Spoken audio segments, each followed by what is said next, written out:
Absolument. Éric, bonjour.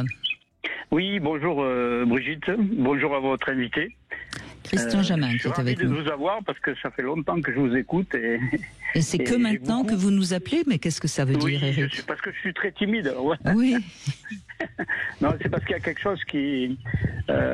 j'entends beaucoup de femmes et moi la contraception dans mon couple au départ. Donc je vous parle des années, comme la dame avant, les années 87-88, quoi. Oui. Voilà. Donc à l'époque j'avais plus de 30 ans, 32 ans exactement.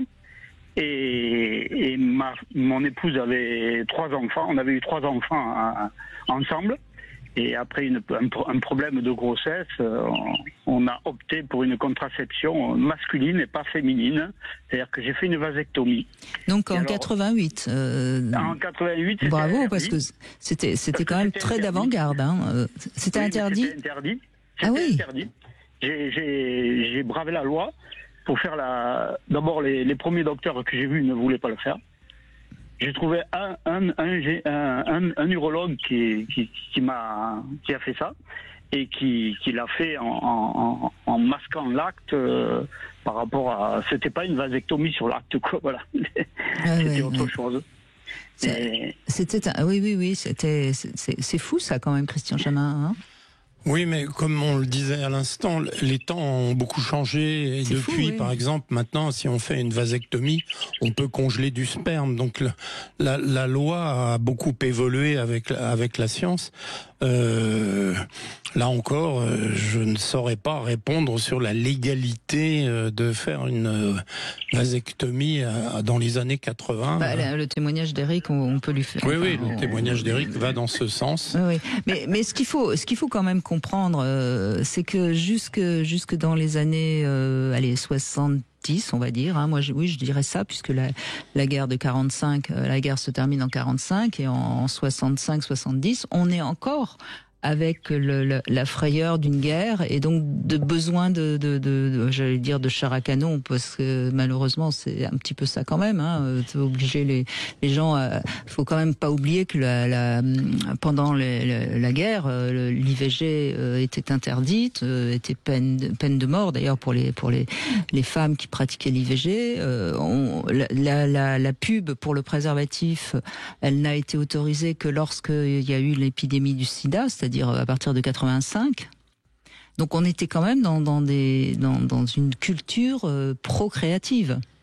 Oui, mais... Non, mais c'est ce qui explique peut-être qu'en effet la vasectomie était interdite jusqu'en 87-88. Après les guerres en France, il y a eu une politique nataliste très importante. Bien sûr. Et qui petit à petit a disparu. Et là, avec la disparition de la natalité, la diminution de la natalité, je ne dis pas qu'il faut revenir à des mesures contraignantes, mais je pense que il serait temps de reparler justement de la natalité. C'est toujours la question. Est-ce que l'individu l'emporte sur la société? Est-ce que la société l'emporte sur l'individu? Bon, après, puis c'est la question des retraites. Est-ce qu'il faut obliger les femmes à faire des enfants pour qu'on puisse continuer à avoir notre retraite, ou est-ce que... Enfin bon, bref, ça c'est d'autres débats qui ne sont pas tellement le sujet de cette émission. Mais qui sont vieux comme Hérode, parce que je me souviens que il y a eu des grands débats philosophiques avant-guerre, avant même la Première Guerre, sur le droit de l'individu par rapport au droit du groupe. Mais bien sûr. Et je dirais les noms des philosophes impliqués parce que ce serait très mal vécu, mais c'est un sujet qui reste d'actualité. En tout cas, ce que je trouve toujours intéressant, parce que c'est un peu ma philosophie, Éric, c'est que finalement, vous faites une vasectomie, vous bravez la loi, hein, puisque c'était interdit. Par amour et respect pour votre femme. Moi, je pars toujours du principe que l'individu qui transgresse la loi pour des raisons assez nobles, parce que j'ai envie de dire que c'est assez noble pour l'amour, moi, ça ne me dérange pas. Mais en revanche, je ne suis pas pour une loi qui serait valable pour toutes à partir du moment où on n'est pas dans l'intérêt de la société. Voilà ma philosophie. Vous voyez, mais à l'époque, pardon. Oui, je vous en prie, allez-y. À l'époque, pour les femmes, c'était autorisé de faire la ligature des trompes. Il n'y avait pas d'égalité là. Hein. On pouvait mutiler une femme, mais pas un homme. Alors voilà. C'était autorisé. C'était compliqué. C'était pas si autorisé que ça se faisait, on va dire. Ma femme aurait pu le faire. Oui, je sais. Et c'est ce qu'on a. Ma maman l'avait fait, donc je sais, je suis d'accord avec vous, Eric. Elle l'avait fait bien avant 88. Oui, sûrement. Mais il y avait beaucoup de d'ailleurs avant 75, il y avait beaucoup de gynécos qui le faisaient aux femmes pour justement les libérer des problèmes d'avoir encore des enfants. Et bien sûr, mais de toute façon, on a tendance à critiquer les médecins, mais c'est quand même des êtres humains et ils ont souvent des attitudes très nobles. Mais oui, votre cas est quand même exceptionnel parce que je pense que dans ces années-là, il y avait très peu d'hommes qui pratiquaient la vasectomie. Mais c'était pas très connu. Hein. En plus, vous avez raison.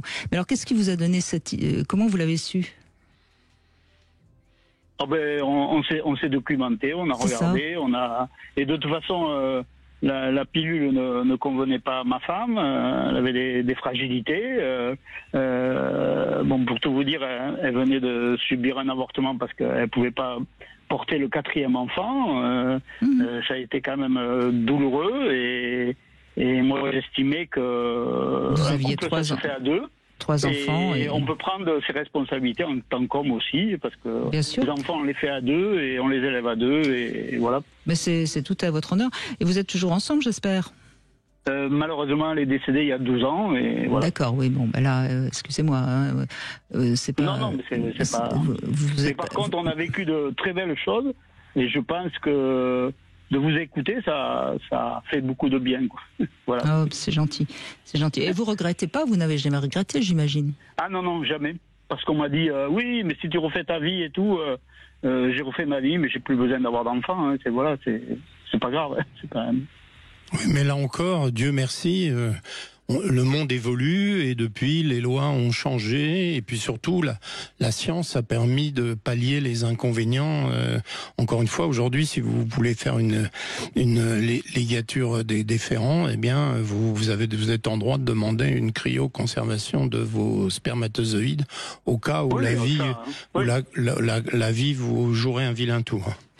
Oui, puis aujourd'hui, elle est assez réversible, la vasectomie, d'après ce que me disait Vincent Hupertan. Oui, mais pas toujours. Donc, il faut souvent, on prend la précaution de conserver du sperme.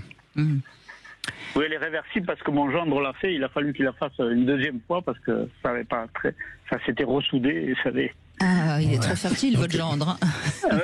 Oui, mais c'est pour ce qu'il fallait que ce soit sûr, il fallait enlever un grand bout. Donc après, on avait du mal à reperméabiliser. C'est toute la difficulté de la contraception masculine. Hein. C'est pour ça que la pilule pour homme, il faut pas rêver, elle n'existera pas parce que vous en fabriquez toutes les secondes des spermatozoïdes. C'est un autre sujet, ça. C'est vrai que la contraception pour homme, d'abord, elle ne fonctionne qu'après 3 mois qu'on l'ait faite. Donc, donc il reste plein de petites bêtes dans les tuyaux. Donc ça marche pas tout de suite. C'est pas du jour au lendemain. Enfin bon, bref. Effectivement, le monde change beaucoup et tant mieux. On trouvera peut-être un jour une pilule pour homme. Il y a beaucoup de gens, on y travaille beaucoup, mais c'est compliqué. D'abord parce que on ne peut pas appliquer le principe de la contraception féminine à l'homme parce que les hormones qu'on donnerait à l'homme donnent des cancers du foie. Donc on donne des hormones différentes. Et puis il faut du temps entre le moment où on le fait et le moment où c'est efficace. Enfin bref, c'est souvent pas réversible. Donc il faut aujourd'hui, bien évidemment, qu'on a le droit de le faire. Mais on prend des précautions.